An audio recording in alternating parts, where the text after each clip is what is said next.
Hello and welcome to Sovereign RPG. I am Sovereign, and today there is a lot of information we actually have to go through. There's a lot of new things. There's some mental ninja change that we've been asking for months that no one even knows exists in the game yet. It's to do with drone pilots, and we're just going to go through that really quickly at the beginning because it is such a giant change. It's probably the biggest balance change for weapon systems that we've had ever. And it wasn't even put into the patch notes. I don't understand why they wouldn't put this in the patch notes because it's such a big thing for all the drone pilots out there. So what we're going to do is just going to go undock outside of the station. We'll talk about the insurance reminders and the scumminess of all that stuff right now where it's trying to get you to buy Plex and make money. I understand. We'll go through that afterwards. Let's go outside. So now we're outside. We're going to go into one of the biggest changes for drones that has happened so far. The biggest change has happened to any weapon system so far.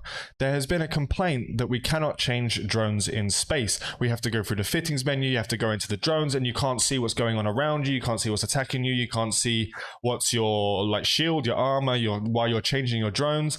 But now, they've ninja added drag and drop to the change, and it brings up the actual drone ship change thing here, and you can just literally change your drone there, bang, wham, bam, thank you, ma'am, done. Why was that not put in the patch notes? Why was that ninja changed? Why did they not think that that was a big enough deal to add to the patch notes?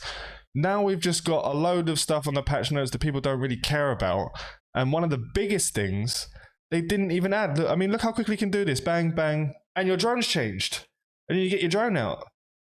Like, it's insane to me that they didn't actually just do that. Like, why didn't they say that in the first place? That is an insanely good change. Now, I might sound angry about the change, but I'm not angry about the change itself. I'm angry about the fact that they didn't tell us that they fixed this. This is massive. So let's go over the insurance system as we see it right now. There's still some unknowns. I've asked devs for an answer on whether the items and modules, the rigs, the ships that come off the market for the insurance are coming out of thin air or from the actual market itself. We don't know that for sure yet. And as soon as I find that out, I will let you know. There have been people that have been testing this. Now, I could test this on the test server because there's nothing on the market. We could go in, blow up a ship, use the IP in the test server to see if it just pulls it out of thin air there and then. But the test server isn't currently working, so I can't test that for you right now. Coincidence or not, it's just I can't test that for you right now because you're not unable to dock from the station on the test server. But what the general consensus is from most of the players that they believe that the market and the industry market are going to go down the toilet because these items are being pulled out of thin air. There are people who have blown up stabbers and tested and put them in buy orders as the lowest possible rate, put them buy orders in at the same rate as the estimated price. They've checked the sell orders to make sure that nothing's been sold from that, and they've blown up now it could just be that these aren't instant. This could be that they're taking the buy orders are created at midnight every day, or the buy orders are created weekly on the maintenance day. We haven't had any answers from the devs on that particular front. Now that kind of pisses me off a bit because that's quite a big thing. I've added them in the Discord, I've DM'd them, I'm not getting any answers about whether the actual market is being skipped and they're creating modules and ships. Now, the fact that there's no answer could mean that it's as we feared. It's just being created out of thin air, at least for now, which would be a fucking nightmare for the industry people. Now, it could be that they don't care about industry. We know in the past they've said that industry isn't as big a deal as what they need to do in other things. They've said that, openly said that industry doesn't matter as much. There's not as many people doing it. But there still are a lot of players in the industry that are playing this game, that are doing it to build ships. There's already a really tiny margin for making ISK in building ships, and it's sort of just gone even lower now. So with the insurance system, even if they are helping the market, there's a domino effect where it comes into play that because the Plex has gone up to massively high amounts, we've gone up, like we can check it right now, we'll go into the market. We'll go into the pilot services, pilot blah, blah, blah. And we have a look at the prices now. You're looking at 1.1 million. And it's not like there's a couple of Plex sitting at that point. 598, 1,200, 250, 586, and it's going all the way up. And there's quite a lot of Plex sitting there at 1.1 mil, 1.12. It's there at that point to stay. Now, the insurance system has caused this because everyone's bought up all the plex so they can put into insurance points. So let's go into the insurance points.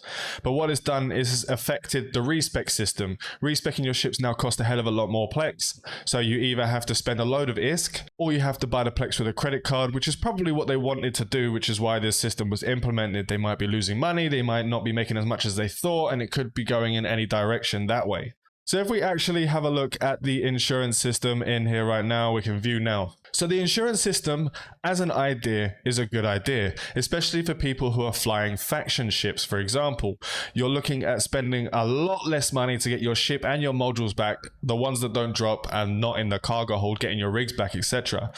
So if you look at the estimated price of this Asher move, for example, it says 3 billion. That's including all of the modules. I'll show you. You see on there is 3 billion 44 million. If we go into my fitting window and we'll take off the large shield booster, let's unfit that on there. And we go back into the actual insurance. Trying to do this as quickly as possible. You can see that it's dropped by 150-ish million ISK, which is the estimated value for a large shield boost. It's about 170 now. And it drops everything from the price of the plex to the price of the IP. So that is the full ship. We're including fittings and modules. So I'll put that back in there so we can do the actual testing. So we'll go back into the insurance here now. Maybe I've just found a little bug. The large shield, oh, that's a medium in it. That's why, idiot.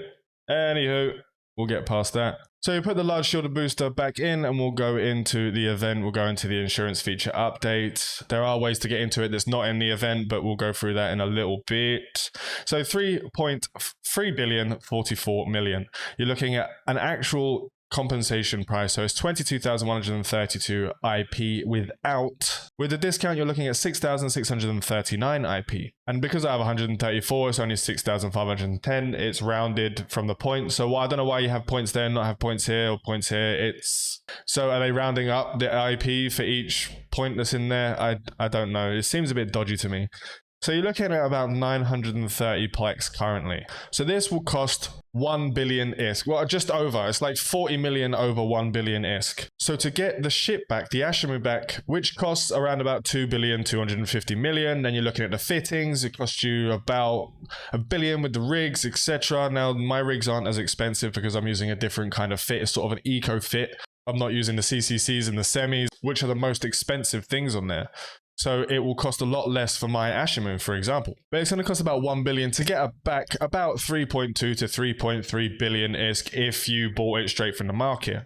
Now, if these items are created and not taken off of the market in buy orders and sell orders, etc., you're effectively just skipping industry. Now, I'm hoping they actually give us an answer to this. And if this does skip the industry, it's going to cause many problems down the line. Plexes rising in price, etc. So with the domino effect of the actual insurance system being put in place, we talked about how respecking is going to be way more expensive, it's not going to be as viable, but raising of plex also causes the people who are free to playing, who are buying their Omega through ratting, is now much harder to get their Omega Duo or even their Omega Single.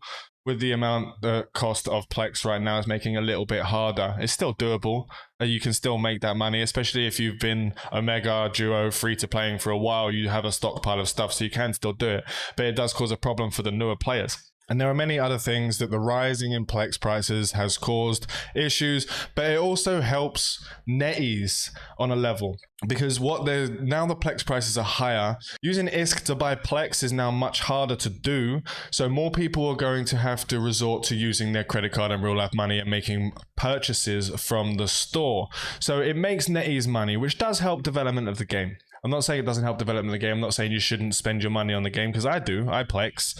I buy my Plex because I don't have enough time to spend ratting and doing the stories when I'm creating content for you guys, or I'm actually going out with the boys and having some fun. So I have to do it that way in order to keep the game going. Now, I don't think the NetEase team itself is going to be silly enough to actually automatically generate ships. In my personal opinion, I think there's going to be a system in place that will allow for industry to still make some ISK off it. They're not going to shut down an entire portion of the game to generate. It just kills the game and they won't make money anyway. They have to be smarter than that. So I don't think it's going to be as bad as some of the doomsayers out there are saying. But I have been wrong before. I have stuck up for the devs before, and they have done something that is not very good for the game whatsoever. There is a big disparity between battleships, for example, the Balgorn being way more expensive to insure than the Nightmare, the Macarial, and the Rattlesnake, which is weird because the Balgorn is the second cheapest ship. Obviously, the Macarial being the cheapest, then the Phantasm, then the most expensive being the Rattlesnake. So why it costs more to insure the Balgorn? Because it's not really updated on the market, because not really many people are selling these ships on the market, so the average prices are not going up and down and blah, blah, blah. People are selling Rattlesnakes directly from contracts because it costs less on the taxes, etc. When really it's not really the case, but people believe that it is much better to do it from contracts than it is from the market. It is, but it's not that big of a difference, especially if you have high skills in trade. It is actually really good to use the market, in my personal opinion. But there's a lot of stuff in here that people are not happy with. I'm pissed off at the fact that they ninja added that drone bait. If they turned around and said that that was in there, people would have been really happy about the drone stuff. They would have been really happy about the changes that were coming in, the balancing. They understand that the devs care about what they're saying and all this sort of stuff.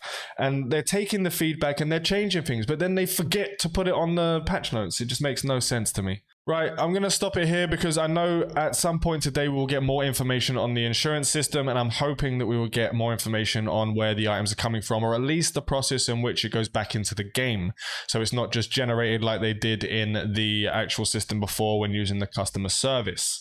So I'm going to leave it there for now, and I'll do another video this evening when I find out more information regarding the insurance system and how it breaks down and what it does. So make sure to keep an eye out for that. I should be able to get the information soon. They are working on getting that information to us. And that's all we have for today. Remember to like and sub if you haven't already. This is your one-stop shop to Eve Echoes. Fly safe and avoid local chat scams.